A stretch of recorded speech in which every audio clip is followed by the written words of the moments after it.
our entire dinner unpacked by robot. And it only took 28 minutes. Impressive, but we must be cautious. Why?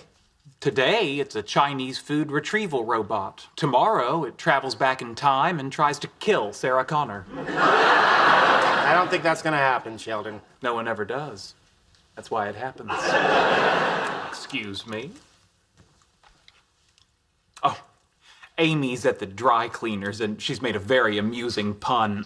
I don't care for perchloroethylene, and I don't like glycol ether.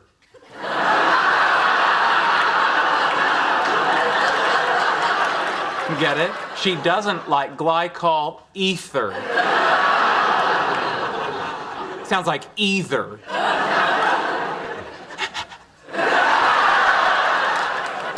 LOL. I'm quite aware of the way humans usually reproduce, which is messy, unsanitary, and based on living next to you for 3 years, involves loud and unnecessary appeals to a deity. Oh, God. Yes, exactly. Can I ask you a question? Given your community college education, I encourage you to ask me as many as possible. What about you, Penny? Do you go on many dates? Yeah, I wouldn't say many. A few. What's... Your characterization of approximately 171 different men is a few. What?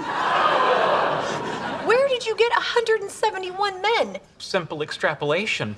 In the 3 years that I've known you, you were single for 2. During that time, I saw 17 different suitors. If we work backwards, correcting for observation bias, and postulate an initial dating age of 15. Whoa, wait. I did not start dating at 15. I'm sorry, 16? 14. My mistake. Now, assuming the left side of a bell curve peaking around the present, that would bring the total up to 193 men. Plus or minus 8 men. Remarkable. Did you have sexual intercourse with all of these men? No! Now, although that number would be fairly easy to calculate, based on the number of awkward encounters I've had with strange men leaving her apartment in the morning, plus the number of times she's returned home wearing the same clothes she wore the night before. Okay, Sheldon, I think you've made your point. So we multiply 193 minus 21 men before the loss of virginity. So 172 times 0.18 gives us 30.96 sexual partners. Let's round that up to 31. Okay, Sheldon, you are so wrong. That is not even close to the real number. I'm gonna need a drink over here.